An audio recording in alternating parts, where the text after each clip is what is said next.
2 Samuel, chapitre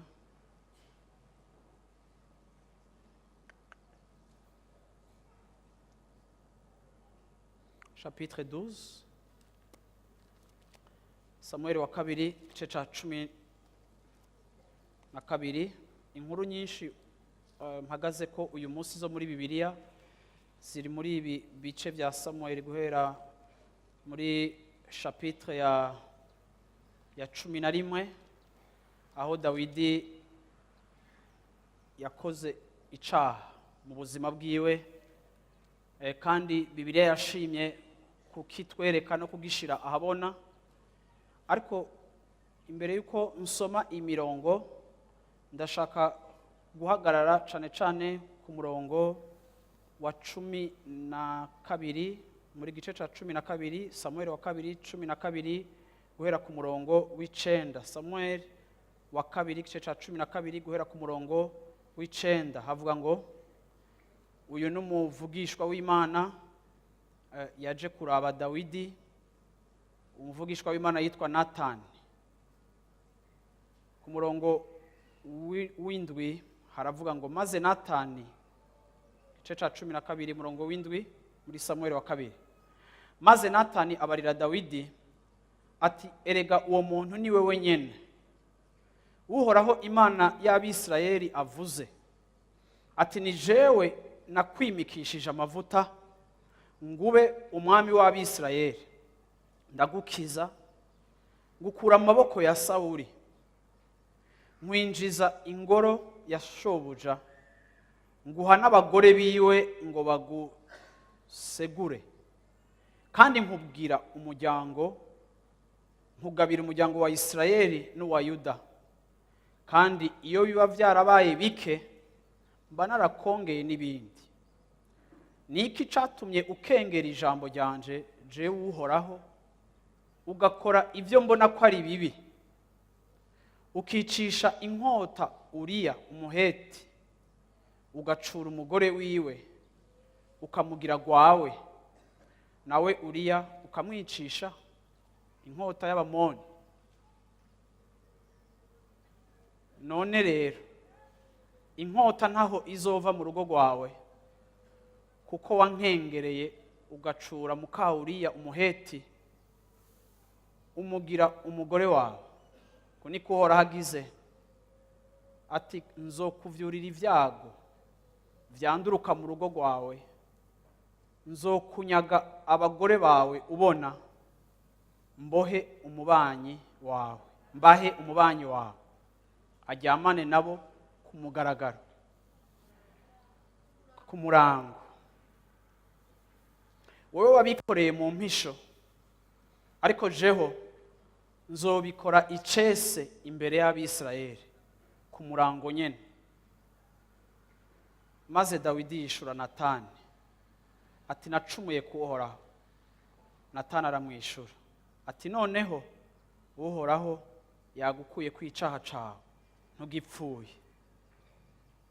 Ariko kuko wahaye abansi b'Uhoraho urwitwazo rukomeye rwo kumurogotako kubw'ico wakoze, wa mwana wavyara nta kabuza azopfa. Natani araheza yitahira iwiwe.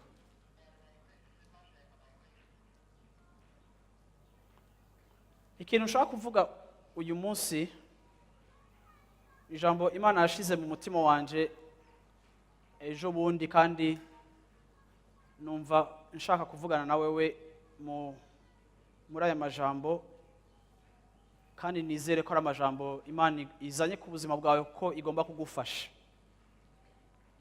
Ariko kandi ndibuka naho ntabibonye mu matangazo, abamama barafise igikorane cabo kiri special kiko kirabera muri ville, beha ahantu hitwa gutega yemwe Best Hotel, ni muri ville hafi ya Centre d'information ya Nations Unies, naga hotel kari hepfo hariho salle.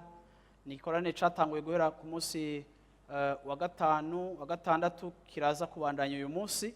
Rero abamama hari abatari bake bunga muri eglise bakibayemwo, ariko kandi ni wabuza kubishobora uno munsi après midi 15h igihe cy'isaha 9 muratumiwe kuba muri ico gikorane kugira ngo muhezagirane n'abandi kandi bariko bariga ibintu bikomeye bishobora kubafasha.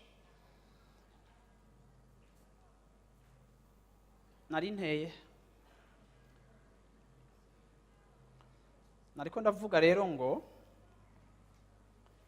uyu munsi numva ashaka kuvuga ku ijambo tutamenyereye canke dufise uko turimenyereye, ariko ijambo rivuga ku bijanye no kwihana canke repentance, sivyo? Ni ijambo kenshi tumenyereye kandi muribuka yuko twese kugira ngo uyu munsi tube tuzi imbere y'Imana tugasenga tugakora ivyo dukora, twahwanye n'Imana canke twanywanye n'Imana igihe twari abanyavyaha, igihe twahitamo kwihana tugasaba imbabazi, ukwihana ivyaha vyacu, ukwicuza ivyaha vyacu byaduhaye kubabarirwa n'Imana. Uyu munsi twacitse abana b'Imana. Bwana asifiwe sana. Ndashaka kuvuga ibintu bitatu ukwihana gukora mu buzima bwacu. Ikintu ca mbere ukwihana gukora mu buzima bwacu, ukwihana kuratunywanisha n'Imana. Iyo twihanye, iri jambo repentance muri jambo ryaryo originale ry'Ikigiriki ni ijambo risobanura guhindukira. Wari kufata inzira ugahindukira ugafata iyindi direction itandukanye niyo wari uri kurazanana. Ni ukuvuga ngo iri jambo kwihana si ukuvuga juste ngo pardon, ariko iri jambo kwihana ni uguhindukira mu bikorwa, ni uguhindukira muri position na direction ubuzima bwawe bwariko burafata. Ni ukuvuga rero ngo kigaragara mu majambo tuvuga ari byo twita kwatura canke mu gifaransa twita confession, ariko kandi umuntu arashobora gukonfesa, arashobora kwatura ikosa ryiwe, ariko mu mutima wiwe hakaba hatariho guhindukira. Rero iyo turiko turavuga ukwihana kwa kweli, ukwihana kwa kweli ni ukwihana kugaragazwa n'icemezo co mu mutima co guhindukira tugafata intumbero itandukanye niyo twariko turafata. Umugore wanje aroye. Okay, so uravyumva niyo turafata. Bwana asifiwe sana. Uravyumva ugahindukira ugafata iyindi direction. Nimugume mu mpwemu. Bwana asifiwe sana. Ugafata iyindi direction. Bwana asifiwe sana.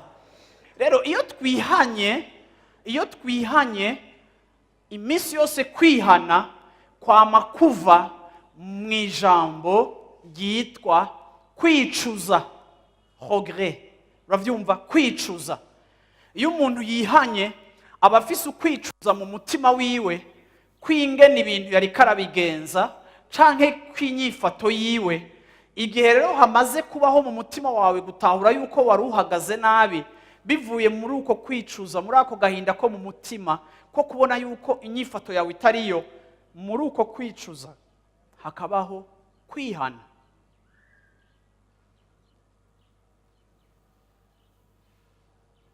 Kwihana rero nico kintu kidutuma twakira imbabazi z'Imana, kuko Imana imaze kutubonamwo kwicuza ubuzima bwacu bw'ivyaha no kutumvira, tukayisaba imbabazi, iratwoza n'amaraso, ibyaha byacu bigakugwako tukitwa abera. Ariko ntidushobora kwitwa abera hatabayeho kuba action ya repentance. Ikigira kabiri, ukwihana kuradufasha kwibabarira no kwiyakira no kwiyemera.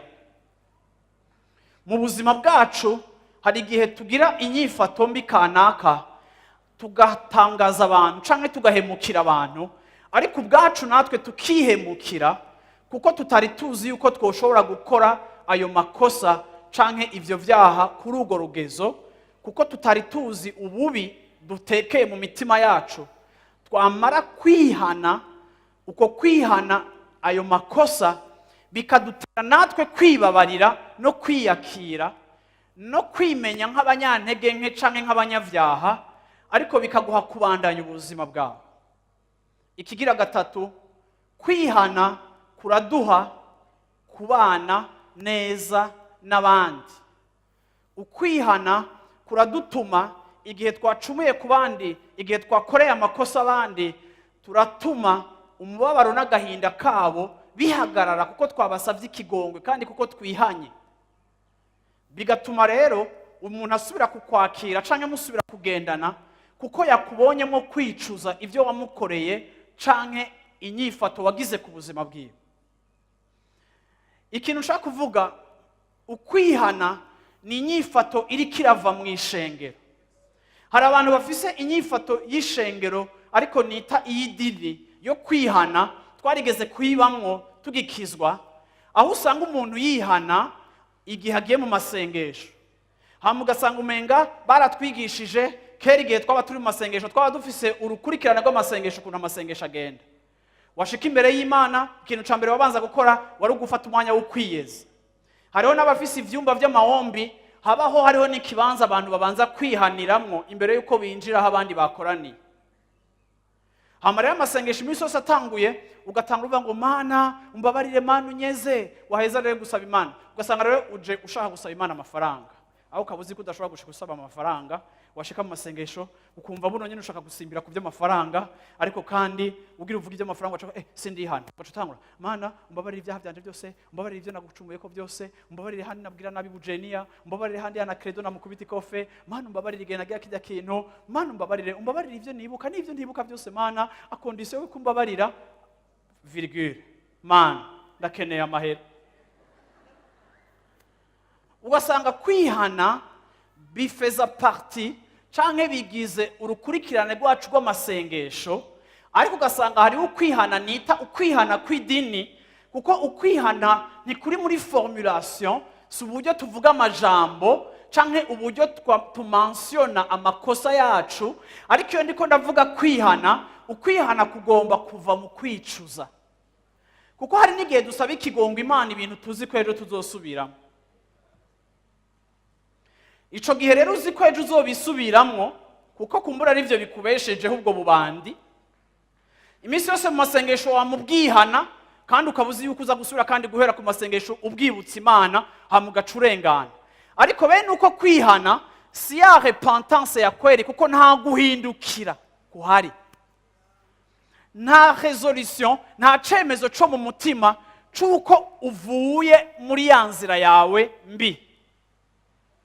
Rero bene uko kwihana niko kwihana nita ukwihana kw'idini, kuko ni ukwihana kuvugwa mu majambo ariko kutaza gukurikiranwa n'icemezo co mu mutima gikomeye kubijanye naho ugiye gushira ubuzima bwawe. Bantu b'Imana, ngira ndababwire ngo mu ishengero hagomba kugaruka umutima wo kwihana. Kwihana igomba kuba culture y'ishengero. Kwihana kigomba kuba ikintu kiri mu mitima yacu. Umukristo agomba kwitoza, agomba kwimenyereza umutima wo kwihana. Umukristo agomba gucultiva, agomba gukuza muri we akamenyero no kwimenyereza kwihana.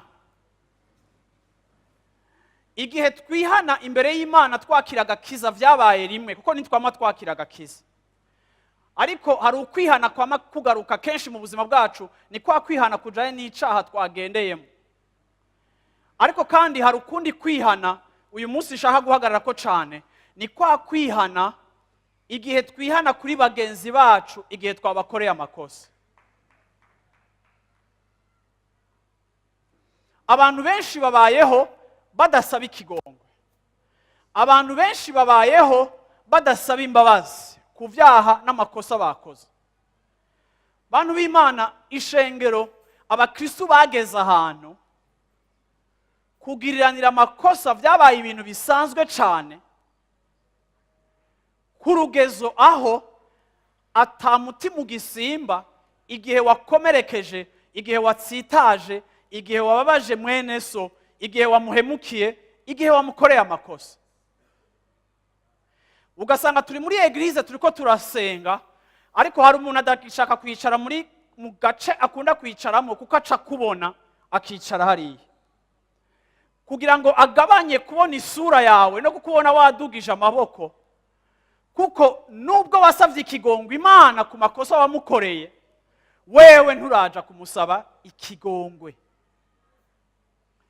Hari abantu bubatse utarumva umaze imyaka 10 wumakaye n'umugabo wawe, nturumva umugabo wawe avuga ngo mbabarira. Hari abantu bari hano bababajwe ariko batarumva abababaje babasaba imbabazi. Bantu b'Imana, ndashaka kuvugana ibi bintu umutima wanje kugira confiance mpemu yera ko batahuza iki kintu. Ukwihana kigomba kuba kimwe mu bintu mu makarite akwereka umuntu ari spirituel. Umuntu w'impwemu arihana, umuntu w'impwemu arasaba ikigongo.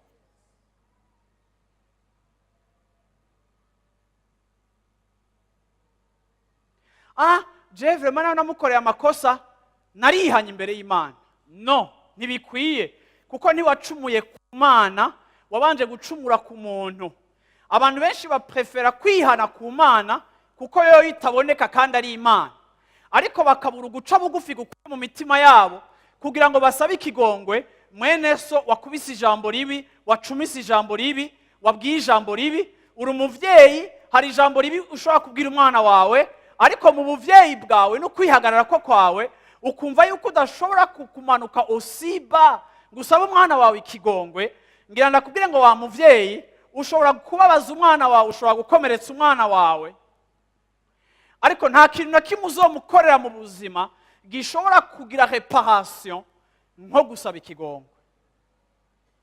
Abantu benshi aracumura kuri mugenzi we akamugaragariza ko yamusavye ikigongwe mu kumuha amakado no kumugirira neza. Ushobora gukomeretsa umwana wawe ukamurihira amashuri meza, uravyumva, ariko wamara kumurihira amashuri meza ukamukorera ibintu byinshi vyiza, ariko igihe atarumva mu kanwa kawe yuko kuri ca kintu wamukorera haraheze imyaka 10, hariho kwicuza mu mutima wawe, ukamwubaha ukamuraba mu maso naho ari umwana, ukamubwira uti mwana mbabarira, ejo navuze nabi, mu myaka 10 nakwishura ijambo ribi, mbabarira. Ngira ndakubwira ngo ivyo ushobora kumuha vyose mu buzima bishobora kutagira ico bimumariye, kuko nta bintu materiel, nta mahera, nta kintu na kimwe gishobora kugira reparation kuri offense canke ku gikomere wateye ubuzima bw'umuntu igihe wabukomerekeje. Ni nkuko atakintu na kimwe cari kuduhuza n'Imana no kuyiha amashikanwa menshi no gukora ibikorwa vyinshi vyiza no kuyizanira intama nyinshi mu nzu y'Imana ntivyari gushobora kuzana reparation nk'iyakozwe igihe twihana ibyaha vyacu Yesu akatwozana amaraso. Ni ukuvuga ngo nta kintu gikuraho offense kiretse repentance. Narafashije umugabo igihe kimwe yagira apfe. Babana abantu iyo bagira bapfe baraduhamagara, ariko kandi nsubire kandi abivuge, hari igihe bintangaza iyo umpamagaye ugira upfe ntarakumenya kandi usengera muri life center, ngo hari umukristo wanyu ngo agwaye ngo agira apfe ngo aragukeneye, wagenda ukamushika ukabona umengo ubonye umushinwa baguhamagaye gusengera. Uravyumva? Encore une fois ndabivuze, akagutsitaza agira apfe kubera mwijwi igiwe ryanyuma kugira ngo usengera hajya kuva kera, sengera hajya kuva kera, kuva kera.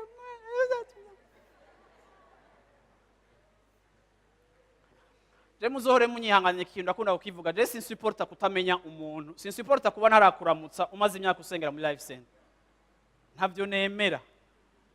Uravyumva? Naho twogira igikorane ca Yambu ndumva ko nofata umwanya nkabaramutsa dimanche yose nkakumenya. Uko niko nteye rero, nco gituma ako kantu nama ndakensera mu bintu byose. Ako ni wabugira utahe uzopfe kumpamagara. Basi tuvuge enchant ako kanya nyene.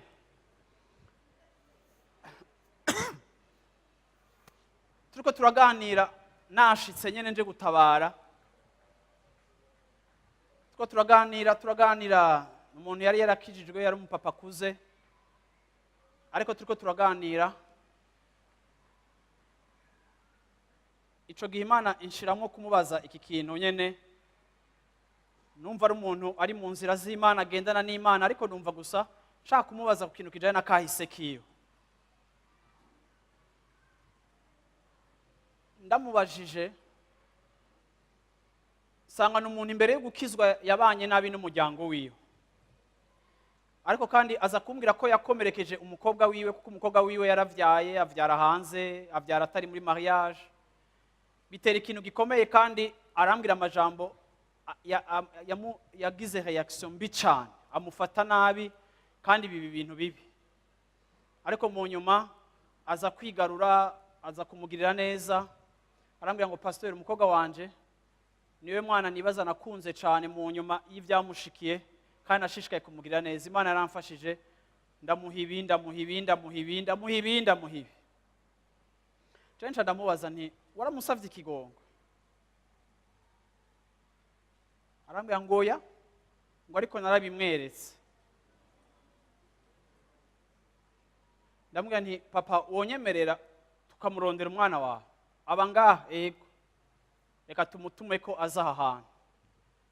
Turahamagara umukobwa, araza na mama. Ashitse ndabwira ujya mugabo, ndamupanga ni wewe uyu mwana waramucumuyeko, ndumva ko wamugiriye neza kandi warigaruye, fine, ariko ugomba kwatura n'akanwa kawe, ugomba kwadresa n'akanwa kawe ico wamukoreye, kuko gishobora kuba caramubabaje, kivuge acumve kukizi kuri conscient ico wamukoreye. Ujya mu papa wamenga namubwiye ibintu vema yumva. Ya mukobwa ashitse, ndasohoka je ndababisa, baraganira. Nukuri uyu mugabo nijwi ryiwe ntiryasohoka, ariko yaratanguye aravuga, je ndi hanze nkumva ijwi ryiwe riko rirasohoka. Aravuga amara nka 30 minutes akaravugana n'umukobwa wiwe, avuga wenyene, je nkamumva ndi hanze, abantu bakaza nkacika umunyezamu wo kubuza binjira, kuko je nari numva ntashaka umuntu aza kuvanga ifo kwiyo dosihera. Aramubarira nkumva umukobwa ararira, umukobwa akarira nk'uboroga, nkavuga ntubu rero sinza akantu nza kuzana, fopa kwinduru y'umukobwa isohoka cyane, umuryango deja nari nawugaye kera, ariko narumva yuko hariho operation iri kirakoreka. Ego yamurihiye ibintu byinshi, yamugira ibintu byinshi, amusohora neza, agira gute, ariko amarira nariko ndumva kuri ujya mukobwa, nariko ndumva yuko quelque part hari ikintu kitari carakoretse, kuko atakintu na kimwe kihamplace kubona umuntu ariko aragusaba imbabazi igihe yagucumuyeko. Ahejeje umudamu mu nyuma yaranshingiye intahe, ndamuzi, ndamukurikirana, unashima sinkimukurikirana ko nta bibazo afise, uravyumva. Ariko kandi yaranshingiye intahe ico kintu papa we yakoze. We wazi ko cavuye kuri papa wiwe, arico yiyumviriye, kandi papa we ntiyamubwiye akayidaho kavuye. Ako mu nyuma anshingiye intahe, numvise by'ukuri Imana inyigishije ikintu gikomeye, kandi bihere kuri uyo mugabo yipfiriye ico gihe haheze iminsi mikeya.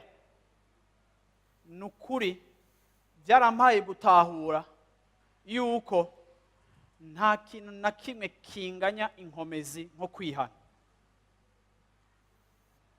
Rero abantu b'Imana, je shaka kukibabarira muri ubu buryo kugira ngo mucumve neza.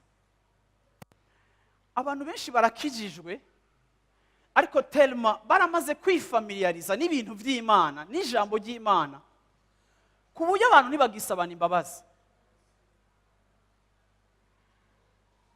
Gukomeretsa mwene so, gukora igafe, kwishura nabo umugore wawe, kwishura nabo umwana wawe, kubabaza umuntu, abantu ntibagiha uburemere amajambo bavuga n'ibintu bakorera abandi, ingene bishobora kubonona bikarengana mu bifatika, ariko ibwina bigasigara biradetruiza.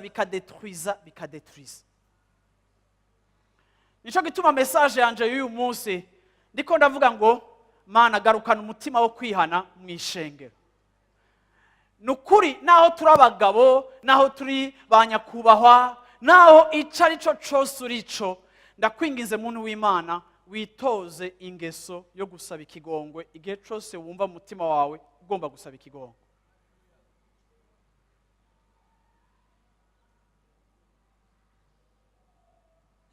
Haleluya, haleluya. Abagabo birabagora gusaba ikigongwe. Bagabo bene data, gusaba ikigongwe ku muntu w'umugabo biragoye. Bihuriranye na culture yacu y'ikirundi, itwigisha yuko turi abantu kuko twihagazeko, ariko culture ya Bibiliya ikatwigisha yuko turi abantu iyo tuneshejwe. Ni ryari uzokwambrasa iciyumviro c'Imana ukagishira mu kibanza c'iciyumviro ca culture yawe? Umugore wawe mukorera ibintu byose, ariko urakeneye gusaba ikigongwe kuko waramukomerekeje, waramucumuyeko.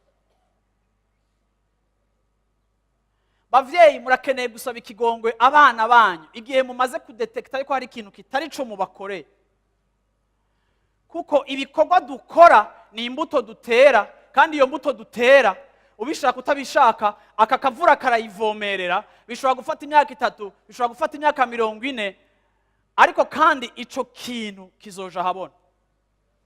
Mpora nkurikirana abahungu babaye viole mu ma école secondaire n'ababareze ariyo mu ma internat canke henda kunda kubibona i Buraya, aba pedophile. Ukabona umuntu afise imyaka 40 arika 50 arikararira, aradesize kuvuga yuko bamuvyoye kuko imyaka yose yabaye ico kintu atakivuga, ariko caramwononye, caramukomerekeje.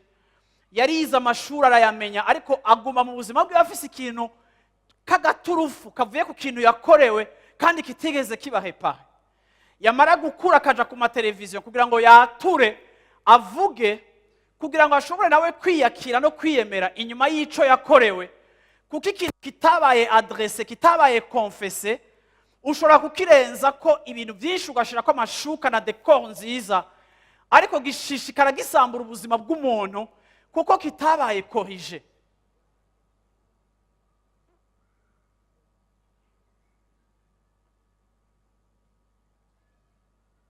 Nico gituma udakwiye gusuzugura ijambo canke igikorwa wakoreye umuntu. Warareze imfuvyi, hari ikintu kibi wazikoreye. Warareze abawe, hari ikintu kibi wabakoreye. Bantu muri hano hantu, ikintu cyose wumva ko muhemu yaragutahuje ko ari kosa, ugomba kwiga kucaturira uwo wagikoreye. Wagikoreye Imana cature, wagikoreye umuntu cature, wanacikoreye gisabira ikigongwe kandi wibabarire kuko ntutomoye. Bwana sifiwe sana. Yesu ashimwe cyane. Haleluya. Muri Yeremiya igice ca 17 ku murongo w'9. Yeremiya igice ca 17 ku murongo w'9 havuga gute? Havuga ngo umutima w'umuntu, ninde hafise mu Kirundi? Ninde hafise mu Kirundi? Ahansomere, aho tuva. Umutima uribesha kurusha ibindi byose, ugwaye ingwara itavugwa. Ninde yo umenya? Uwo n'umurongo umwe gusa, n'est-ce pas? Umurongo umwe gusa. Umutima w'umuntu urihenda kuruta ibintu byose. Ngira ndakubwire ngo hari igihe mu buzima bwacu tugira uko twibaza yuko turi. Bamwe muzi ko muri abashinga ntahe, abandi muzi ko muri abapfaso. Kandi abantu bose impande yanyu barababwira ko muri abashinga ntahe kandi muri abapfaso. Ingene uvuga n'ingene uhagaraye n'ingene uvugira hasi bidutuma tukwita umushinga ntahe dufatiye ku nyifato yawe yo hanze. Ariko kandi ijambo ry'Imana rivuga ngo umutima w'umuntu urihenda kurusha ikintu cyose.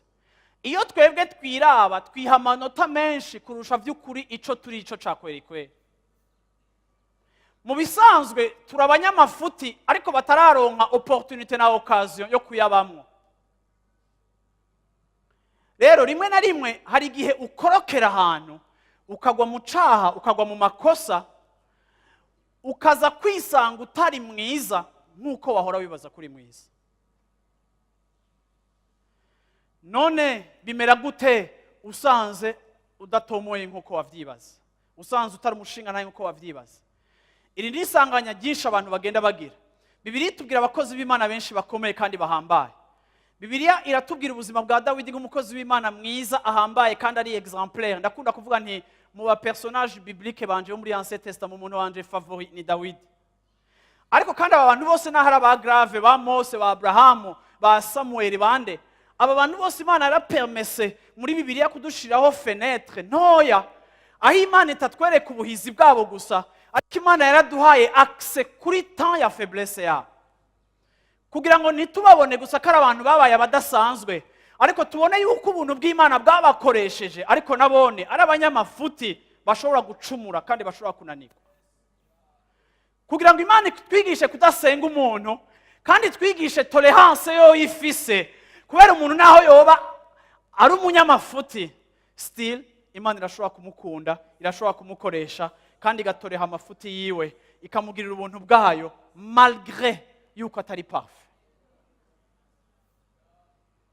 Imana ntiyatweretse intege nke zabo kugira ngo tubashinyagurire, ariko Imana yatweretse intege nke zayo kugira ngo itwigishirize ku buzima bwacu natwe, yuko muri temps ya faiblesse, igihe tuzonanirwa canke igihe twaguye, ntibirangiye mu mugambi w'Imana kubera twaguye canke twananiwe, ntibirangiye muri projet y'Imana kubera waguye canke wananiwe, ariko kandi mbega urafise ugukura gukwiye kugira ngo wirabe muri uko kugwa kwawe, hamusubire kandi uraba ubuntu bw'Imana, hamusubire kandi utahure yuko imbabazi z'Imana zihari mu gatondo no mwijoro ku buzima bwawe, kandi yuko Imana idahagarikije umugambi kubera kunanirwa kwawe, ariko yuko yaguhisemo izi kuri unanirwa kugira ngo muri faiblesse yawe yiglorifie, hamushobore kuvuga nka Paulo ngo mu gihe ndi mu ntege nke niho ubushobozi bw'Imana bw'imanifesta, kugira ngo hejuru ya byose ntihagire uwirata inkomezi ziwe, ariko ntihagire uwirata yirate ko yamenye Yesu Kristo. Hama indirimbo yacu yose n'icubahiro cacu cose tukigarukane kuri we, kuko kubw'imbabazi ziwe turagwa tukavyuka tukabandanya. Rero ndashobora kwiraba muri deception personnelle, nkarabaho nihemukiye, ariko nkasubira kandi nkiraba nibuka yuko nogejwe kandi nkishobora kozwa, hama nkanka yuko ijwi ry'umwansi rinyagiriza kugira ngo rimvane kuri champ de bataille, nkabwira Satani ngo ntushobora kumvana ku rugamba, kuko naho nananiwe imbabazi zohoraho ziri ku buzima bwanje, we warambabarira nihanye. Ukwihana kurakorija ibintu, ukwihana kurasubiza ibintu kuri ritme yavyo, ariko kandi ikintu gikenewe, hakenewe regret, hakenewe kwicuza, hakenewe kwitahura, hakenewe kwanka ijya eta ya échec, kugira ngo twiyasocie kuri nature yacu yo kwera. Sindera, ariko nico nagizwe anticipativement muri Kristo Yesu, kigomba kwikonkretiza dans les faits, cabanje kuba réalité dans l'esprit, ariko kizodovena réalité muri pratique, ukuntu ngenda ndakura muri we n'ingene ngenda ndamwumvira, azogenda ampa kwatenya no gutanda vers la perfection, quoique igihe yampamagara agatangura kunkoresha siko narindi.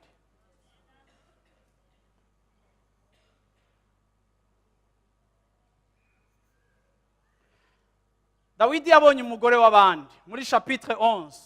Iyi nkuru iva muri chapitre 11 igashika muri chapitre 16 ya Samuel wa kabiri. Dawidi abona umugore w'abandi. Bibiri ivuga ngo uwo munsi nterera agiye ku rugamba, yari yasigaye muhira, ariko ageze gutya abona umugore mwiza ariko aratembera kuri terrasse y'inzu yiwe. Amurabira hejuru, nibaza ko etage ya Dawidi yari ndende kurusha ijya, kuko iza kuba ngufi, yaza kuba yubatse inzu ngufi, Imana ari kumutabara ntiyari kubona ujya mugore, ariko iwe yari ndende. Uravyumva? Abona ujya mugore mwiza, Dawidi mu mutima we waramwipfuza. Amaze kumwipfuza ateka umutwe ingene yoryamana nawe. Agize gutya nk'umwami amutumako, ujya mugore aritaba, bararyamana iryo joro. Bivuga ngo umugabo wewe umugore siho yari ariko yari ku rugamba, kuko yari umugabo w'umuhizi kandi akunda Dawidi. Uravyumva? Ari mu basirikare biwe. Agize gutya inyuma y'iminsi mike umukobwa amurungikira akamesaje muri WhatsApp ya Dawidi, avuga ati sinzi ko yavuze chérie, sinzi ko yavuze frère, sinzi ico yavuze carico. Uravyumva? Aramubwira ati ndafise inda. Dawidi ati byabaye ujya mu nseko, kandi umugabo wawe yari kuri champ de bataille, none no bigenza gute, tuza kubigenza gute? Dawidi arateka umutwe, birantangaza ingene Satani afise inspiration, birantangaza ingene aha abantu ivyiyumviro, ariko iyo Satani aguhaye iciyumviro, imisi yose iciyumviro c'Imana kirakuduza, ariko imisi yose iciyumviro Satani aguhaye kirakwanfonsa, ariko dans un premier temps ntubura ko kirakwanfonsa. Dawidi, iyo Dawidi aza guhagararira ngaho akavuga ati Mana mbabarira, iyo Dawidi aza guhagararira ngaho akavuga ati Mana nukuri gafe yabaye, akubaho ukagutuma ko uri umusirikare wiwe ari munsi ya autorité yiwe, akamuraba mu maso akamubwira ati uri ndazi ko unkunda kandi azi ko unyubaha kandi wamye ukora ibyo ndagusaba byose neza ariko je nagucumuyeko. Murabona abantu b'Imana, kwihana biragoye. Kwihana bisaba ubuhizi kurusha kuvuga mu ndimi. Bora spesa kuvuga mu ndimi. Oh le blot lek chat le koba. Ewe nta buhizi na bumwe bikeneye. Nugutemba. Ariko gusaba imbabazi nico kintu ca mbere nasanze kigoye.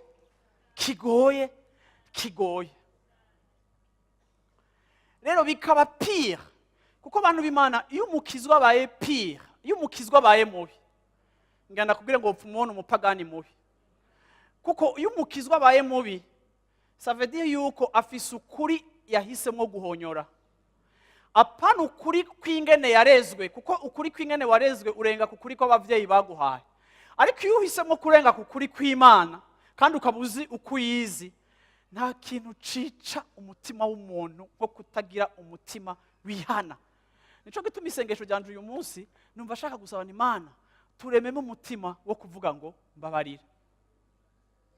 Ico mu uyu munsi ugataha uja gusaba ikigongo. Dawidi arabiraba, sinzi nuko yavyimviriye ko akavuga ati afashinda. Ebana biri simple. Reka ntume ko uri bamuvane kuri champ de bataille. Uravyumva bamumpana ka message atuma chef d'état major ati ndungikira uri. Uravyumva umumpere message iri important anzanira aze hano hano. Uravyumva mani yazaga madamu wowe uce wiranje umuhibi affection umusomagure. Abasirikare kwanza baba ku rugamba baba badarutse no kubona abagore, please mujyamane uyu munsi biresisi. Mugore ati nta problem. Uravyumva Dawidi ngo aratashe, arashitse, arahuye na Dawidi aramuhaye raporo. Dawidi aramubwiye ati akira, uravyumva ati sawa mugabo uri umusirikare mwiza, genda uruhukane na madamu wawe, genda mujyamire, genda ruhuka. Uravyumva uyu mutipa arataha. Uyu mutipa atashe, ariko kweri habaho abantu ba grave. Uyu mutipa atashe aribaza ati mbe ni gute je noja mu gitanda nkaryamana na mafamu igihe abasirikare bagenzi banje bari ku rugamba bariko barapfa, hama jewe nkinjoyinga amaboko y'umugore igihe bene wacu dusangiye umuriro bariko bafesinga umuriro. Ni gute jewe kandi intambara n'urugamba turiko rutarahera? Ico bacita identification. Igihe umuntu yishushanya n'icarico na valeur ziwe n'abiwe nabo yanywanye nabo, akaba commitment, akagira commitment kuri ico kintu yiyemeje, akaba committed kuri team yiwe, akifatanya n'icemezo ciwe, akavuga ngo nubwo umwami ndekuriye ariko hejuru ya autorisation y'umwami ariko hariho conviction zanje nazo zisampaye autorisation yo kujyamana n'uyu mudada. Mugamba karimu sheri nagutera ekatete sinzigere muramuvuga. Ngavyumva arapanga, sinzi ko yashizeho n'utubuji, sinzi ko yashizeho n'ibimota, arakreya nyene bona spesa. Uravyumva kugira ngo iyo horaso ishoboke, uravyumva une fois basi. Ya mutipa aravuga ati ntibishoboka. Bibiri ivuga ngo acaragenda aywana yajyamye he? Nabyo nasomye navyibaga yajyamye he? Imbere y'inzu. Aca yijyamira imbere y'inzu asinzirira ngaho. Umugore ararindira, umugore ngira aragenda mu idirisha akavuga ati sheri hari imbeho, ageze gute? Akavuga ati no ku rugamba hari imbeho. Uravyumva? Urabona? Biheze umugore abwira Dawidi muri WhatsApp, aramubwira ati Dawidi erega umutipe yanse. Dawidi aragwaye muri misa ameze bien, yega arakomeye ari bien, ari en forme none. Uravyumva? Okay, none ni biki? Hebara aranse gwashaka gusubira ku rugamba. Dawidi aca mwandikira ikete, ararimurungikana ati ntugiyugurure urihe chef d'état major. Iyo kete rikavuga ngo uyu muntu watsa umuriro ku rugamba hama mumushira imbere apfira imbere. Chef d'état major wa Dawidi abigenza uko nyene, amukubita imbere, amasasu ya mbere ahita nawe, uri acarapfa. Amaze gupfa Dawidi acacura umugore mupfakazi ko cette fois arafise legalite, uravyumva yo gushobora kumucura no kumutahana. Bwira mu micanyo uti hama Dawidi acarahora. Wana bantu b'Imana twengene turi bijuju. Abantu ni bijuju vraiment, n'abakristo ni bijuju. Kuko turibaza yuko wakoze ubuhinga, wasambaniye Dar es Salaam ugiye kuzana imiduga na kamara yako mu ihoteli byaheze. Ha muri mu modoka muri retour ukavuga ngo manu mbabarire za pardon za fo, kubera uzika ici Imana idusaba gusa ari gusaba imbabazi. Ukacushika ngaha anya unakamufle ugahora. Samuel canke haheze iminsi Dawidi ahoze, Imana irakunda umutima wihana. Imana irashaka ko twihana abantu b'Imana. Si kubera ibintu washoboye kubijeha, si kubera ibintu biri mu kanywa ababo, si kubera ibintu bitagiye hanze yuko atari problem. Abantu b'impwemu twari dukwiye kuba dukuze ku buryo tumenya yuko atakintu na kimwe kinyegezwa. Abantu bafise ubwenge bw'Imana twari kuba dufise ubwenge butubwira yuko ikintu kiranyegezwa abantu, ariko ikintu cyose ni imbuto itewe, ni question y'umwanya, ariko ijya mbuto izokwamira amahwa, kandi ayo mahwa uzoyajya. Hasigaye gusa ko tumenya n'igihe uzotangura kuyajyako. Uyu munsi ubutumwa bwiza buriko burabesha abantu yuko ata problem, ababibwiye Imana nta problem, wabibwiye Imana nta problem.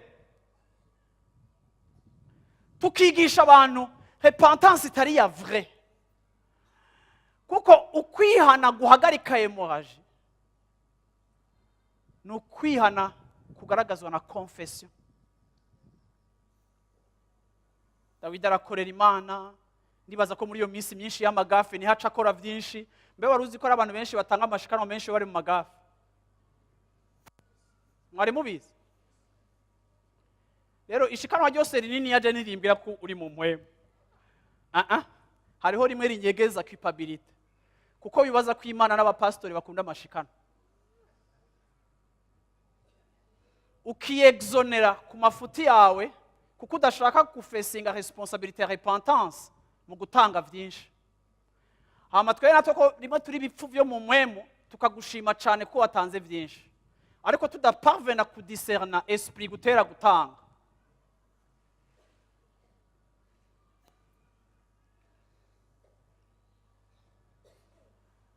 Dawidi arapfuka aba mu gacerere, ariko muri ako gacerere Imana iravuga ati no, Dawidi ni umukunzi wanje, afise umutima nkunda, Dawidi ni uwanje. Sinshobora kumwemerera yuko tubandanya hamwe sans toutefois ko iki kintu kiba corrigé.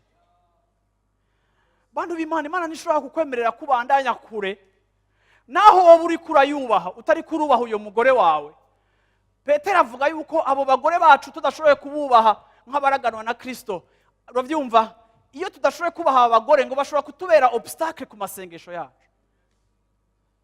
Nukuvuga ngo kubaha Imana ntibikwiye, ariko no kubaha umugore wawe no kumwonoha nk'uraganwa na Kristo birakwiriye. Kandi ushobora kubaha Imana ntihubaha uwo mugore wawe, Imana ikakubwira ngo ntunyubashe kuko utubashe indoa, ntiwubashe isezerano wagiranye n'ujya mugore. Kandi ijambo ryanje rikubwira kubikora uko, kandi kuko utabikora ufise apparence y'umuntu anyubaha, ariko tu es rebelle, uri umugararije. Bagabo bene data, genda musaba abagore banyu ibigongwe. Abagabo Yesu ashimwe. Uyu munsi Imana yambwiye ngo mbwira abagabo muje gusaba ikigongwe abagore banyu. Ndabizi ko biragoye, ariko wonavuga ngo basi yapfuma yaba yasivye ntiyumva ubu butumwa. Yabwumvise kandi gene umbwira uti nabwumvise kandi umbabarire.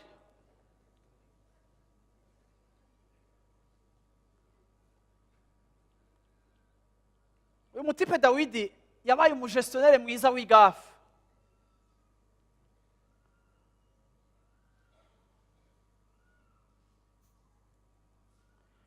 je mu buzima bwanje nari mfise ikibazo cyo gusaba ikigongwe. Nico kintu ca mbere ndiko mvuga ibintu numva. Imana yampaye ijambo numva rero neza. Nta kintu kigoye nko gusaba pardon. Kuvuga ngo mbabarira très difficile. Ariko kandi n'umuco w'abakristo. Caduhaye amahirwe yo gusubira kunywana n'Imana. Nico gituma kigomba kuba ikintu kiri continuel nka style de vie yacu. Kuko nimba caratugirira akamaro mu kunywana n'Imana, kizorushiza kutugirira akamaro no gukosora ibindi bintu byinshi.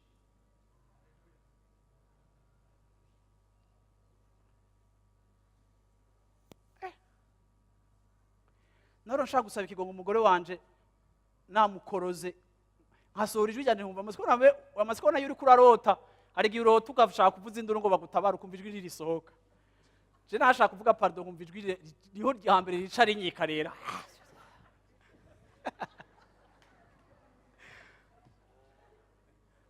Urabona kubera iki? Je nari mfise ikibazo kuko jewe nakuze bankosora. Misi yose bama bankosora kandi misi yose nama ndi mu makosa. Rero umuntu akosorwa cyane adevelopa muri we protection. Agira ibihome byo kwirarira ko yamaze ko imisi yose bamutora mu ikosa. Pardon rero bica bicika umwansi wawe. Nico kintu kitabaho cambere kibaho pardon nibaho. Umunsi wa mbere numva ko navuze pardon ndi convaincu n'umunsi nakira Yesu. Efe nayo vyagize mu mutima wanje sishobora kuyikubwira. Narumvise ko nkoze ikintu gishasha ntari bwakore mu buzima bwanje ndagishaka. Nkavuga wewe bagateba gasinzira ntaravuga nanje bukarenda buca ntaravuga ya pardon nkavuga nti nzoyivuga ejo nkayiroporta nkayisomene. Bagabo bene data bona spesa. Bona spesa. Yesu ashimwe cyane. Yesu ashimwe cyane. Ariko nasanze ni ikintu tugomba kwiga. Ni ikintu tugomba gusengera. Ni ikintu ugomba kugwana gushika Imana ikugeze kuri urwo rugezo aho wumva worohewe.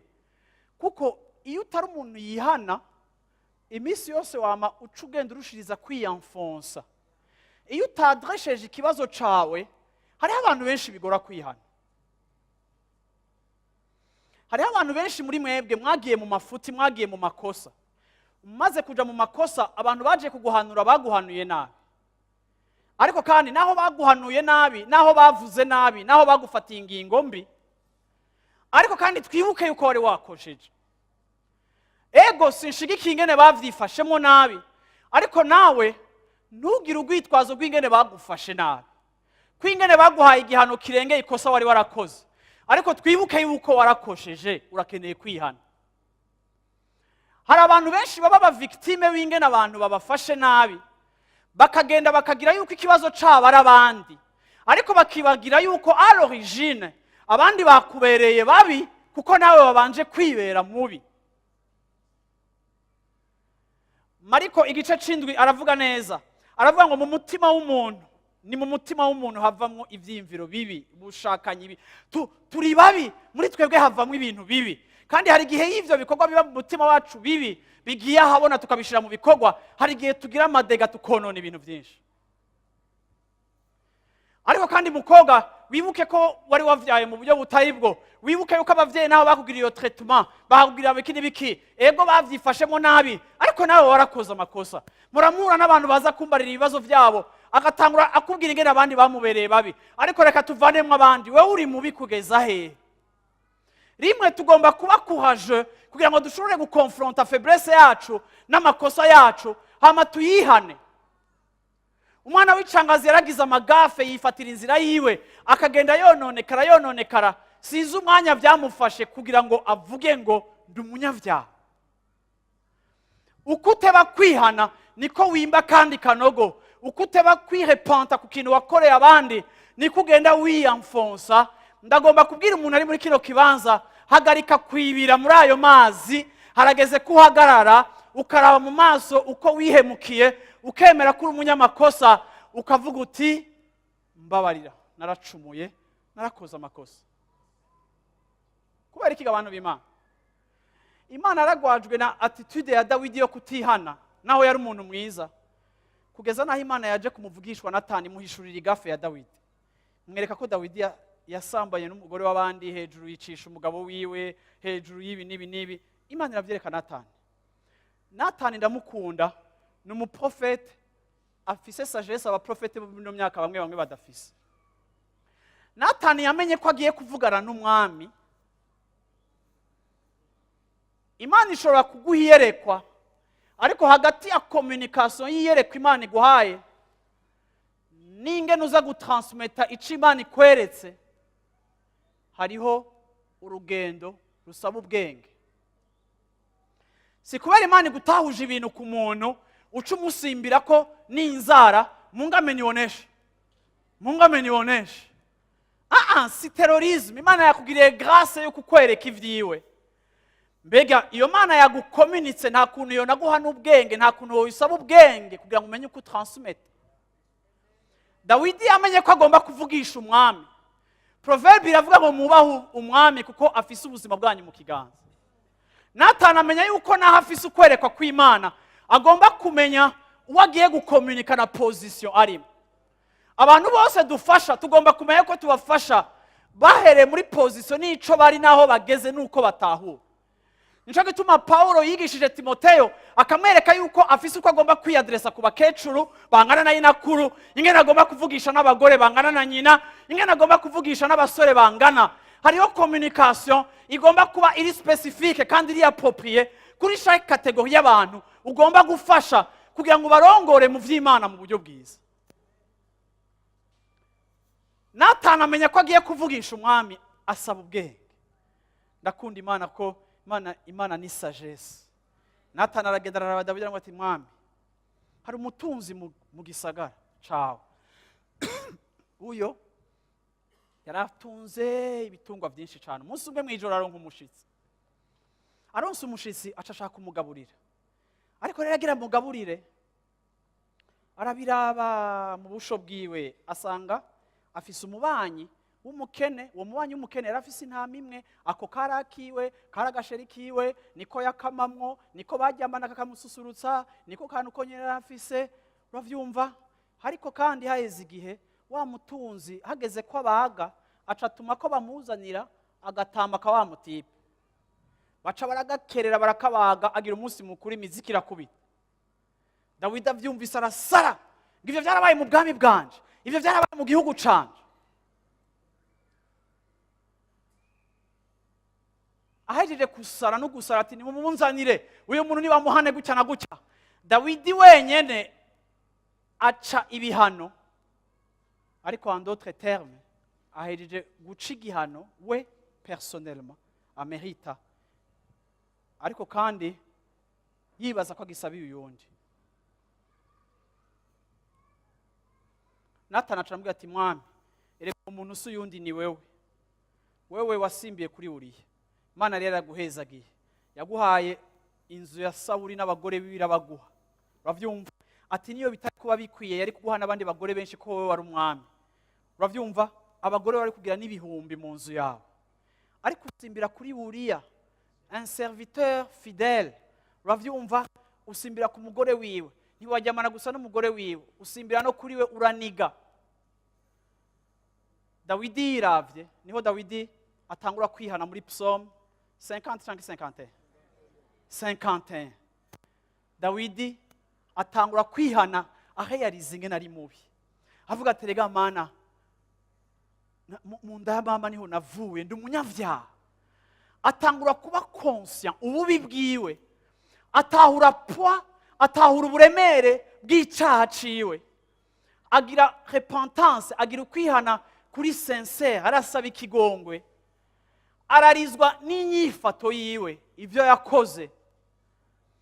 Ariko kandi Natani aramubwira ati Dawidi, Imana yakubabariye icaha cawe ko wihanye, iyo repentance yawe iri sincere, Imana irakubabariye. Ariko kandi naho Imana ikubabariye, inkurikizi ziri kosa zozo zizobandanya. Ati ujya mwana ujya mugore afise agiye gupfa cambere. Kigira kabiri, abagore bawe abandi bazobasambanya, wowe wa Uriya wabimukoreye winyegeje, ariko abawe bizoba publiquement izuba riva, inkota ntizova mu muryango wawe, kandi ibi n'ibi. Jenga ndababwira ikintu kimwe nibaza ko abantu kenshi binyoha. Imbabazi z'Imana zirabaho, ariko rimwe na rimwe hari amaka amwe imbuto twateye zitegereza kutumerera. Sivyo? Media guys, come on.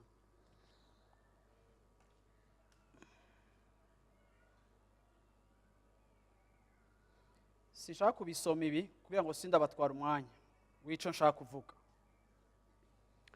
Ariko ndashaka kuvuga muri chapitre 13. Umwe mu bana ba Dawidi yafashe mushiki wiwe, aramuviola, aramusambanya. Bikurikirana nayo ma histoire ya Dawidi. Hatanguye kubaho inceste hagati y'abana ba Dawidi. Aramusambanya muri chapitre 13. Haheze igihe koma ari umuhungu yasambanije umudemiseur wiwe. Uwundi muhungu bavukana nawe acashaka kuvanja sa sœur. Araza wene yica son frère. Uravyumva? Ikindi gihe imbere wege mashapitre ari imbere, Dawidi umuhungu wiwe amukubita coup d'etat. Amukubise coup d'etat kugira yerekane ko akomeye. Agenda ku muntu aramuhanura ati kugira ngo yerekane ko ukomeye, fata abagore ba papa wawe ujyamane nabo. Mutipa ashira abagore kuri podium kwibarabara, ahamagara igihugu cose, asambanya abagore ba Dawidi public. Masinumva ingene yasambanije abantu benshi, sinumva niyo capacity aho yayivaye. Uravyumva? Urabona ariko igihugu gikorana bose babireba. Iki nico gihe Dawidi yahura n'umuntu amutuka, yamutuka Dawidi akavuga ngo ni mumureka ntuke kuko nta wuzi kadatumwe n'Imana. Dawidi mu buzima bwiwe hinjira cycle y'ivyago, yagiye ikurikirana mu bana biwe kugeza naho Israeli yagiye irasambuka. Za nkurikizi zikosa yakoze ntizaretse kuza, kuko abantu b'Imana rimwe na rimwe hari ibintu Satani adushuka tukagira. Ushobora kubukijijwe, ushobora kuvyara umwana atari wawe, ushobora kuba wasimvye ibigo, hari ibintu tudashobora gukosora. Ega imbabazi z'Imana ziradushika kikatubabarira, ariko zimwe mu makonsekanse Satani aba yipfuriza ubuzima bwawe iyo hatariho vy'ukuri kubera amaso urugendo rwawe, nuko Satani aba afise icyifuzo yuko hari ibintu bizogukurikirana. Ibi nivyo abantu bita karande. Uravyumva? Ni cycle y'ibibazo biba mu mafamiye canke biba ahantu, kubera ta reparation ya kweli yabaye, kubera ta repentance ya kweli yabaye, kubera ta kwicuza kwabaye. Ugaca usanga nk'uko umuntu avyara akaryamana n'umugore akavyara, niko no mu buzima bwacu mu mpwemu tuvyara ibibazo bivaye n'ingene imbuto zacu zo mu bikorwa tuziteye ahantu hatari. Nico gituma kugira umutima wihuta kwikosora no kwihana, urakiza ibintu byinshi abantu b'Imana. Urakiza ibintu byinshi naho udakosora vyose, ariko urashobora gukiza ibintu byinshi. Bwana sifiwe sana. Ndashaka kurangiza mvuga iki kintu. Mu buzima bwacu hari igihe abantu baba batinya Imana.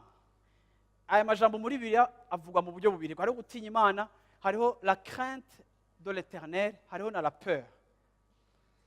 Gutinya canke kubaha. La crainte mu gifaransa bayivuga, mu kirundi bavuga kubaha Uhoraho. Sivyo? La crainte, hein? La crainte de l'Éternel ni début à sagesse, hein? Ni kubaha Uhoraho, n'est-ce pas? Niko batraduiza mu kirundi. Ako ndashaka gushiraho difference kugira ngo ndagufashe gutahura aho nshaka kurangiriza muri iyi message. Urabizi mu buzima bwawe iyo utinya umuntu, ubwoba bujya n'ikintu umuntu ashobora kwafronta kandi bukarengana. Ico utinya kirashobora guhinduka bivaye n'ingene uri kurakura cyangwa uri kuraronga izindi nkomezi. Ariko ibyo Bibiliya itwigisha la crainte, hein? Kubaha Uhoraho. La crainte de l'Éternel, kubaha Uhoraho, ntibihagaze kuri peur. Abakizwa benshi kosa bafise baratinya Imana, baratinya igihano c'Imana, baratinya ingorane zobagira gute, baratinya. Rimwe niyo bihanye, bamwe bihana batinya umuriro, gutinya. Ariko nasanze mu buzima ikintu cyose utinya urashobora kukimenyera.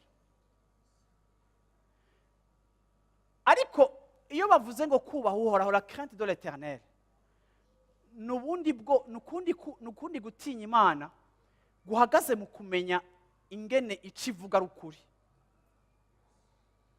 la crainte de l'éternel ni igihe mu buzima bwawe wubaha Imana bikwiye ku buryo uvaloriza icyo yavuze mu ijambo ryayo, ukamenya yuko icyo yavuze ni ic'ukuri, kandi ibintu byose bizovaho kiretse icyo yavuze mu ijambo ryayo. Iki rero nico Bibiliya ivuga mu ishengero rya mbere, yuko abantu bashishikara kongerezwa la crainte apana la peur. Tutarakizwa, tugikizwa, twarihanagura ntituje mu muriro, tukihanagura ngo Yesu aje ubunye nasange no ugenda mu ijuru, ugaca usaba ikigongwe c'ivyaha byawe kubera gutinya igihano. Ariko iyo umuntu afise la crainte, ntiyihana kubera atinye gusa, ariko yihana kuko yonoha. Sinzi ko muko muravyumva abantu b'Imana. Ni ukuvuga ngo umviriza, ndashobora gukorera ikosa Apolineri nkarikora mu kinyegero ntanamenye ko nari mukoreye, nkabinyegeza kuko kumbure kumutinya kuntuma ndabimunyegeza. Ariko kubaha Imana kuntera kuja kubimubarira naho atamfashe, kuko ndonoha ico ijambo ry'Imana rivuga suffisamment kugira ngo menye yuko ntidushobora gucokora Imana ico umuntu abiba aracimbura. Rero ndicunga ingene mbaho mu buzima bwanje, kubera ndazi yuko ikintu cose nteye kizomera. Ubwo bwenge Imana yarabuhaye ishengero, nimba itabuguhaye ibikongere, ico utera cose kizomera. Rero tera bike ariko utere vyiza bizokwamira imbuto nziza. Si question yuko unacensa aba pardon. Hariho pardon abantu benshi mwanka. Hariho igihe usanga turubakanye dora tuyisabana na madamu kandi twese turayimana bene iyo pardon. Yankoreye ikosa gaca yuta kuvuga pardon, numvumenga oya banza ufata umwanya wo kuvyimvira aho pardon kihuse sindakemera. Kuko hariho udu pardon turi superficiel, muramaze kutubona two hejuru. Umuntu ugena gukubita nko kumenga arakuzibije, wagira utangura kuvuga ngo pardon, rindira mvuge. Sivyo? Kubera kumbura utinya amajambo agira avuge, utinya ingene agira duge, amatwi yamaze guhagarara, amazuru yapanutse, pardon. Ariko mu bisanzwe repentance ya vrai irimo kwicuza. Ni n'ikintu nopfuma ngaruka ko n'inyuma y'imisi 3 nkamubwira ngo urabizi umbabarire. Kandi pardon yose isabwe n'umuntu yabanje kwiyumvira, biragaragara yuko by'ukuri azi kosa yakoze ijya ari ryo, saka virgule, sagashuka. Sinabihejeje. Reka rero mvuge rero ngo kubaha Imana bidutere kuba abantu bihana.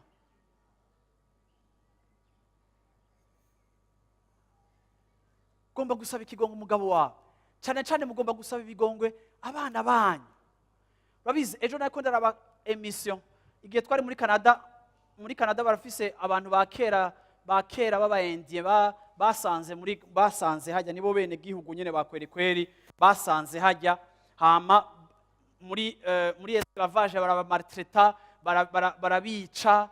Uravyumva bagenda bafata abana babo bakabashira mu mashuri, babashira mu mashuri bakiyaranja yuko mu mashuri ku mwaka caye ku misi hagenda hapfa kugira babagabanye population yabo. Nibo baganza amashamba, nibo bari bafise ubutunzi bwose bw'igihugu. Colonisation ibagirira ibihe bibi, bakabica, bakabavyola, abahungu bakabavyola, abakobwa bakabavyola. Uno munsi ico kintu kigize honte idasanzwe kuri Canada. Canada abarundi baragenda bakayiteramwe imbere, ariko ushitse aho hantu iyo niyo peuple ya mbere ugenda ugasanga iri malheureux. Narabajije umuntu abafasha muri ma association abafasha, none kuko bidaparvena guhinduka. Leta yagiye ifata amamezuri yo kubagirira neza kugira ngo ikosora ikosa yabakoreye. Ico babakorera bafise nta taxe bobo bariha. Mu kutariha taxe ibintu byose bo babironka gusa sans taxe. Ariko ikintu nabonye bagerageza kubarunda ibintu byinshi, bakabaha amafacilité, bafise uravyumva, ariko baguma bavyara ico gihe barabakuramo amatrice, barabananiye gukontrola. Malgré ubwenge na science abazungu bafise, byarabananiye gukiza iyo population ibikomere ifise. Ariko kandi ikintu natahuye, guha abantu amafaranga no kubaha ibintu byiza ntibikosora offense washize mu buzima bwabo. Ahubwo iyo uhaye umuntu wakoreye ikibi ukamuha ibintu byinshi, akoresha bijya bintu kugira ngo yidroge, kugira ngo arabe yuko yokwibagiza ikibi wamukoreye, kuko nta kwihana kwa kweri kwabayeho ngo uze umurabe ugire repentance ku kintu kibi wakoreye ubuzima bwiwe. Nico gituma amakado muhabo mwagiriye nabi ntahagije, utuntu wobaha ntibihagije, ariko kandi hagomba kubaho kwihana. Nico gituma iyo population uko amageneration abaho niyo honte ya kijya gihugu. Uko ugiye ukabaza inkuru zabo, ça fait la honte du Canada. Ni igihugu abantu bose baba kiri hafi y'ijuru, ubwishitsemo ngo ubugere mu ijuru, ariko nibo bantu ba mbere uravyumva bafise amagafe. Ejo narumvise muri emission bavuga ngo bafise taux ya suicide iri 6 fois plus y'abandi banyagihugu basanzwe ba Canada. Baguma bavyara, bari alcoolique, baguma badisparesa, uravyumva barabatwara amashuri bikanka, bagize gute n'abantu ubona yuko ils ont été blessés, kandi bigatangaza yuko abakomerekejwe na colonisation barapfuye, ariko n'empêche que yuko zijya blessure ça se répercute, zirakurikirana abana babo n'abuzukuru babo, n'igihe bo batabibonye biracabakurikirana, kuko rimwe na rimwe absence ya repentance ironona communauté. Rero nk'umuntu w'Imana icukwiye kugenda gukora, ugomba kwiga gusaba ikigongwe. Ni wasaba ikigongwe uzobuhejeje kubriza cycle y'ikibazo. Hako cirepeta ku mageneration, iyo ugize ukwihana kuri sincere, uhagarika hemorrhage, uhagarika ico kibazo, uhagarika uwo mucafu. Reka ndakubwire, hashobora kuba hariho n'abakugiriye nabi batagusavye ikigongwe, ariko ndagomba kukubwira ngo nawe ugomba kwakira no kubagirira ikigongwe n'ataco bagusavye, ugomba kukibagirira, kuko ahandi ho uzokwa muri ako gahinda k'ico kibazo kigukurikirana, kuko la repentance corrige les choses. Nico gituma abantu b'Imana ndangije ndabankuhaja, mwige kwihana vre, mwige gusaba ikigongwe. Amen. Mubigire umuco. Mubu ndazi ko ari abantu bakanye babihi ibindi ko ndavuga uyu munsi, cyane cyane abantu bari mu makouple, ndabazi ntimusabane ikigongwe. Uravyumva? Kwacurondera akantu ushirako, kwacurondera ikosa giwe yakoze hirya hejo. Oya, ntituriko turavuga ijya hirya hejo, tuvuze ijyawe ry'ubunyene. Wowe usaba ikigongwe utarinze kuva ngo wewe wakinsavye ryari. Si kesu yishagere. Hagarika uwo mucafu mu nzu yanyu, hagarika uwo mucafu mu ruvyaro rwanyu, hagarika, kuko hari ibikorwa bizokwama ivyamwa ejo na hirya hejo ku bana banyu. Briza iyo cycle. Amen. Amen. Mana dushoboze kwihana vre, dushoboze gusaba ikigongwe vre, dushoboze kubana hagati yacu. Jewe urabintangaza, hari ibintu ntumva, hari gishobora gusanga abantu tuvuge bari muri kohare ugasanga ngo barashwanye, inkuru zikadushikira, je amakuru yo ngaho mwishengero yose arashika, Imana iri yaranje akanshikira, sinzige nibigenza nayo ndondere ko araza, ugaca usanga ngo naka ngo barashwanye, ngo bamaze gushora ngo mu minsi ngo ntibavugana, ngo byarakomeye cyane. Me nkaca ndabona kuri podium, mbe urazi ko je nk'ivyo ntavyumva, ntakubesha birandengera ko sishobora kumva ingene abantu badatahura yuko bwa bundi relation nziza nizo tugomba guserva mw'Imana aho hose bishoboka. Iki nico gituma eglise yabaye igiclub kiri dangereux, kuko iki giclub kiba dangereux igihe abakigize batacihana. Rero iyo umuntu atacihana araza akavuga ubutumwa nk'uko navuze ubutumwa, kandi ariko araniga umuntu, uravyumva, kandi akavuga mu bushobozi akaka, kugeza naho uravye confidence afise mu kuvuga ubutumwa ucuvuga uti baramubesheye, ntashobora kuba ariwe. Bijya twumvise baramubesheye kuko assurance afise. Urabona rero abantu b'Imana cyo gituma rero ibintu vy'Imana vraiment, je ibintu vy'Imana birantera ubwoba, kandi ndasaba Imana idufashe tugumane iyi crainte, uravyumva, ku buryo wumva yuko ibintu byose wobihagarika kugira ukosora ikintu. Repentance irakenewe, uravyumva, kwihuta, uravyumva, guca bugufi no kuneshwa birakenewe. Reka kuvuga ngo wangu narabihevye, ngo naramubwira igafe, ngo ako kwamenye ngo arabona ko nabihevye. Oya, ntavyo kubona, genda ubimubarira uti muri 2014 narakuvuze nabi. Bantu b'Imana baza abantu tuvuga nabi tutaverifye. Abantu bose bavuga kenshi ntibaba baravugwa bya kwera. kuko umuntu wese yavuzwe vya kweri mbere yo kuvuga abanza kuverifiya. None ko mu makartier ngaho ko mwisita abantu baba bari mu busutwa si munabiyuwa sivyo? None ubwo bujambo iyo busirikiye ukamucokoza n'iryari ugenda ugacumu utive mbabarira. Bantu b'Imana ni ikintu ugomba gushira mu muco wacu n'umugenzo wacu. Twihute kwihana, twihute gupfukama, twihute kuneshwa, twihute guhokonesa ikosa. Ngo Jeff bangu umugore wanje ngo nageze kuba ndamutrompa ngo ariko ngo arabona ko ndabihevye. Oya! Mutware muri restaurant. Komanda plat ya mbere nziza ibaho. Tegura amashuge kuri table. Gira reservation muri Oasis. Hama mwicarane hamuvuga uti Madame, iyi myaka ni imyaka je te fais souffrir. Bantu b'Imana rega nico gituma atamugisha uza kuko nta repentance ya vrai ibaho. Ariko kandi ukwicuza kudutera kuhokonesa tort twagiriye abandi tukabasaba ikigongo. Amen. Basi mugome mwicaye dusenge. Je nanze ndaza gusengera abantu ariko amasaha yanjanye kandi sinkikunda kurenza amasaha. Ariko kandi ibi biri clair. Dusaba Imana iduhe umutima wo kwihana. Sivyo abantu b'Imana, umutima wo kwihana. Bwana sifiwe sana. Umutima wo kwihana. Birangyohera kuva mpagaza imbere atakintu nakimwe niyagiriza papo y'umuntu numwe yicaye ngaha. Muri benshi ariko numva ko nta jwi rinyagiriza ku muntu numwe aha hantu kukinca ico cose.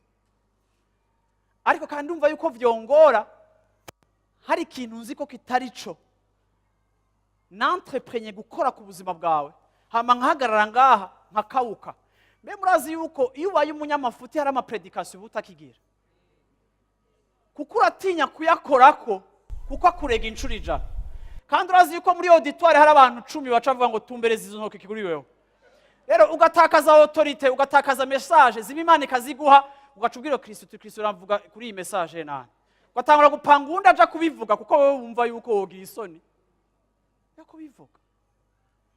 Nico gituma Bibiliya ivuga ngo tugomba kuba tudafise umutima utwagiriza. Rero taha mugende mwambike impuzu abo mwazambuye bose. Haleluya. Amen. Yesu ashimwe cyane. Yesu ashimwe cyane. Vuga uti Imana tubabarire vy'ukuri. Haleluya. Amen. Ngo jenga nabibwiye Imana, ngo Imana yarantahuye.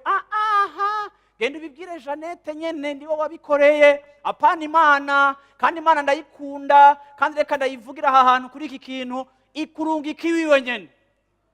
Wajeje kuyifenta ngo Imana ngurana ko tubiclotire cyo ati subira hariya nyene. Ugende ubikosore hajya nyene kuko ntazi ko wansavye ikigongo. Bwana sifiwe sana. Imana dushire mu mutima wo gusaba ikigongo. Wazigani Imana yanshizemo uyu mutwaro. Ako ntaco asuive. Ariko kandi dusabane ikigongo. Wumva sinzi ko nabivuze neza, hari gihe numva menga navuze ibintu nabi uko ntashaka kubivuga. Ariko la fois passée mu ndwi heze nari New York, nari nakubitiye New York. Train ya mbere ninjiyemo mvuye kuri aeroport, mbona hinjiyemo umuntu. Je kubera ndi umunyamahanga imvanye kuri aeroport, intwaye kuri adresse mbako. Mbona hinjiye umuntu mu modoka muri train.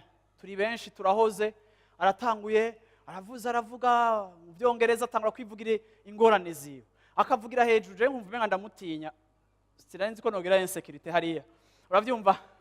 Nkumva menga ntanyegere, ariko nkabona abandi menga barabimenyere, ugatanga kwivugiriza ingorane ziyo. Mu Congereza nyene cyane New York nyene akavuga ingorane ziwe, akavuga umwana wiwe ko afise 31 ans, akavuga yuko umwana wiwe bamutoye iki kintu akagenda aravuga iyo train akayivamwo agahindura ligne, ukabona dugeza ahandi imbere ku yindi stop aragarutse arinjiye muri ya train nyene aragarutse akabandanya avuga, nkabona nk'abakobwa baramwinjiye ko nkibaza ko baca bamutinya bamukwepe, ariko nabaguma bamugaza impande kuko bo barabimenyereye kuko babona abantu baguma bidoga bavuga ingorane zabo. Ariko kumviriza histoire yiwe ko nkumva ndamutinya sishaka kwanyegera, aho nkumva histoire y'uranye uyu muntu. Bukeye nsubiye kandi kuja muri train, duca muri ga mbona umuntu ahantu twese duca wewe aba yicaye gutya, ariko uko abantu bose barengana wewe baguma acira kandi aronka ivyacira byinshi. Je nkabona abantu baca munsi ari ahantu hejuru, twese tumanuka muri susol uravyumva we waguma acira kandi abantu ntibaraba nuko ariko arabacira kuje ndahageze ndamuraba uravyumva ca ndamurindira muri envoi ya mbere kugira nce ngenda mu ya kabiri aho ncasigara mpindukiye none aba bantu bose ko aho nkabona umenga je ibintu ndiko ndaraba nta numwe ariko arabiraba uravyumva okay uravyumva ariko washika muri train ukabona turuzuye abantu bose n'ama écouteurs yabo bari mu muziki n'amavolume bakabagira gucya urabaraho zakoze nyine umuntu harinjiye muri train aratanguye jewe akavuga ingorane ziwe ukabona umugabo ararize ukabona abantu bose ntibamuraba nije ndiko ndamuraba abandi bose nkabona nk'ivyo byose barabimenyera ko je ibindi bintu rero none aba bantu iminsi yose nabaye muri jya ville nkaja muri train nateza kubona ikintu kiri bizarre gutya ca numva Imana imbwiye ngo repentance okay je cyane bazani kumbure no kuvuga ubutumwa ifo ko abantu bihana ifo ko aho ca numva Imana intwaye muri aspect ya repentance ariko ishaka kunyereka ni nk'uko Imana yanyeretse ngo aya n'ama blessure yo mu mafamiye abantu bapfiriye mu miryango aho abandi baza muri kijya gihugu bakakironkamo opportunité gutera imbere aba barafutanye kuko ibyababaye ko biri trop fort. Imana itangura kunyereka ingene umuntu apfira muri famiye. Imana itangura kunyereka ingene dukomeretsanya kandi tugakomeretsanya kandi dusabana ibigongo kandi ico gikomere kigacika nka heritage abantu ukabaha igiceri ukabaha amashuri meza ariko babahaye n'ibikomere kandi ibi bikomere ntibizobemerera kuja kure kuko amafaranga ntake muri ivyo bibazo ni ibibazo spirituel ni ibibazo de fond ni ibibazo by'umutima bigomba kuba adresse. Tangura kumvira kagongo ishengero rya hajya none abantu barasenga dimanche none abantu basengera hehe none abantu ninde bafasha aho ukabona yuko umuntu yaje akavuga baramenyereye ko akeneye kuvuga ifo kwabwira n'abatariko baramwumviriza ariko ari malheureux génération kuri génération ibibazo ukumva uwo muntu ameze gutya reka kubira ko yavyaye ugaca bimena n'abana biwe babona papa wabo ameze gute bafise honte imeze gute mbega araje kubatora ku ishuri nkuko abandi baje kubatora ku ishuri. Bantu b'Imana église ubutumwa bwiza c'est une force. Nico gituma muri église dukwiye kuba abantu ba mbere bubaha icimviro c'Imana kuko Imana n'umuhinga niyo irepaha ibibazo by'umutima w'umuntu kashe nishobora kubiheza wibaza ngukeneye amahera ariko bazoyaguha acika yo kwidroga kuko tellement vide muri wewe ni big ku buryo amafaranga adashobora kuza ngo comble vide ya igishobora kuyikombra conyene c'est la présence du Saint-Esprit. Haleluya.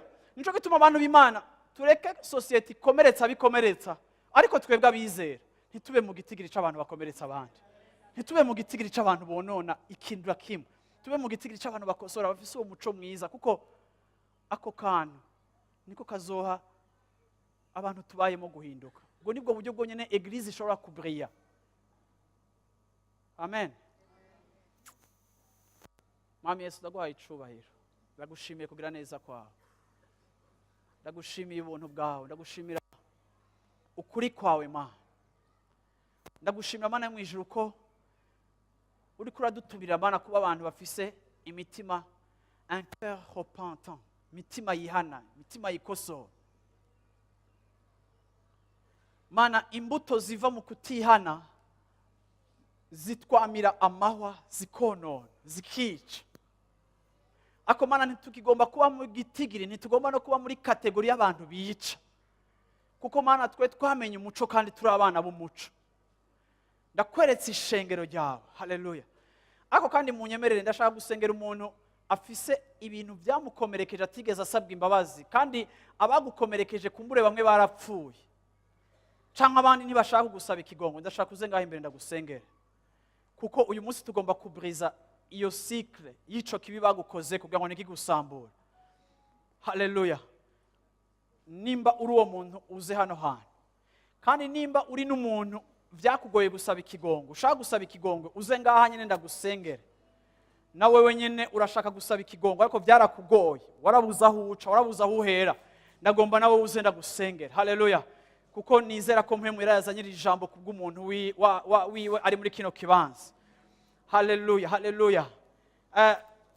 Uze hano hantu uragomba kwihana uragomba kwihana uragomba kubabarira umuntu atakwihanyeko kuko nitworeka ngo kazoza kawe gahagarariye kuca atakoze, kandi kazoza kawe kari mu biganza vy'Uhoraho. Reka Imana ice uwo mugozi, reka Imana ice uwo munyororo. Haleluya, haleluya, haleluya, haleluya. Imana igomba kugukiza, Imana igomba kukubohora ico gikomere. Nico muri famille, kandi kirashobora kugukurikirana generation zikurikira utakibrijije, utagisambuye. Haleluya. Ndagomba kugusengera ku buryo bw'umwihariko kuri ico kintu, kugira ngo dusambure ico kintu, kugira ngo ntugende utekeye ubwo burozi n'uwo mucafu. Haleluya, haleluya, haleluya. Uri ngaha byarakunaniye gusaba ikigongwe, ko urashaka kugisaba. Uyu munsi uravuga uti ijambo rije ari gwanje, kandi ndashaka inkomezi zo gusaba ikigongwe. Nuze ngaha nawe nyene ndagusengera. Haleluya. Nuze hano, nuze hano tugusengere. Haleluya. Wihanganira umwanya wanje wagiye, ariko kandi numva iki kintu gikenewe. Tugomba gusambura iki kintu, tugomba gusambura izo nkurikizi, tugomba gusambura izo nkurikizi muri famille yawe. Hari umuntu ari ngaha yakomerekejwe n'umurongozi wiwe, wakomerekejwe n'umupastori wawe, wakomerekejwe n'uwo wemera guhagaze imbere. Ndagomba gusaba uze ngaha anda gusengere.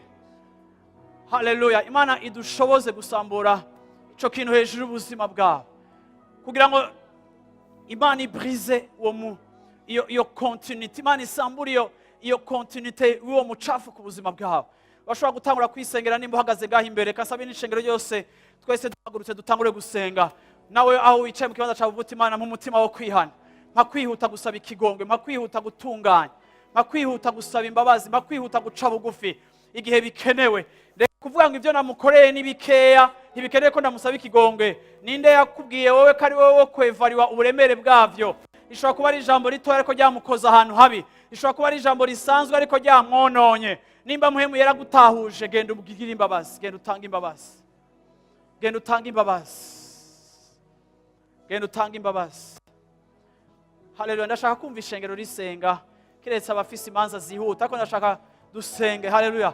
Ushobora kubuzi ko muri famille yanyu habaye ama blessure yagiye yonona ibintu, hatabayeho kwihana.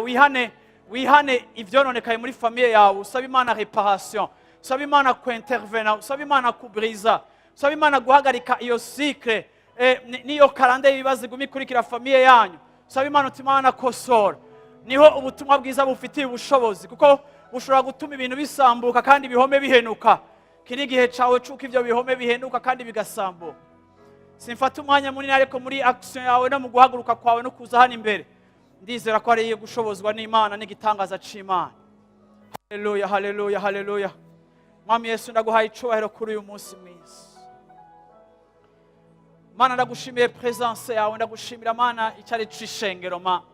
Ndagushimira ubutumwa bwiza Mana ko bwaduhaye ubwenge bwo kumenya Mana yuko atawugucokora, ariko Mana ikintu cyose yo kibibwe Mana kirazana inkurikizi, kirazana ubucafu, kirazana ingorane Mana.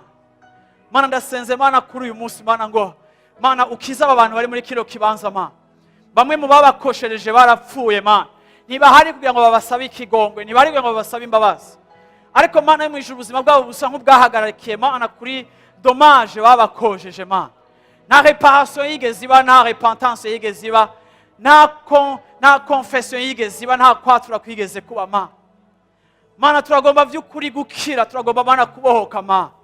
Turagomba Mana yo mu ijuru guca iyo minyororo Mana yo mu ijuru. Turagomba Mana yo mu ijuru yuko Mana ivyo bisika Mana niyo misigara y'ico gikorwa Mana ihagarara mu buzima bw'abantu ba.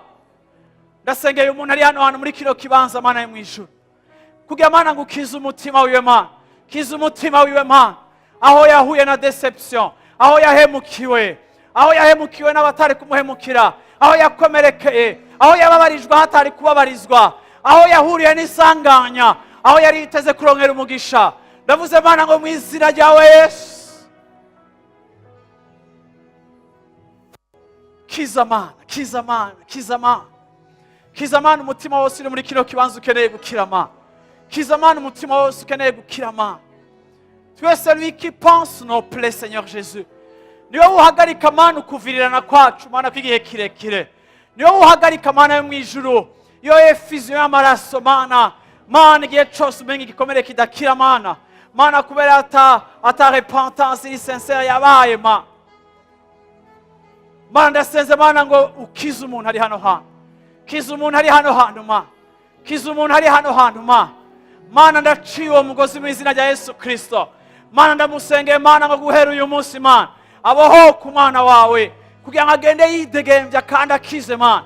Mana ndasenze kugira ngo mu izina ryawe Mana n'abari hano bakeneye gutanga imbabazi Mana ariko batarabishobora, ariko bakeneye kuja kuzisaba, bakeneye kuja kwadresa, bakeneye kuja kuvuga amakosa bakoze, ndabasengeye Mana ngo bahe inkomezi ubahe ubushobozi. Barakomerekeje abandi Mana, barakomerekeje abana, abandi barakomerekeje abagore b'abandi, abandi barakomerekeje abagabo b'abandi. Mana ntitugishobora kubaho Mana tubimenyereye tubigize ibisanzwe, ntitugishobora kubaho Mana twiha ama excuse ku makosa yacu, ntitugishobora kubaho Mana tubandanya urugendo ariko tudakosoye byose Mana. Ntibishoboka Mana, biraremereye, birabishe Mana.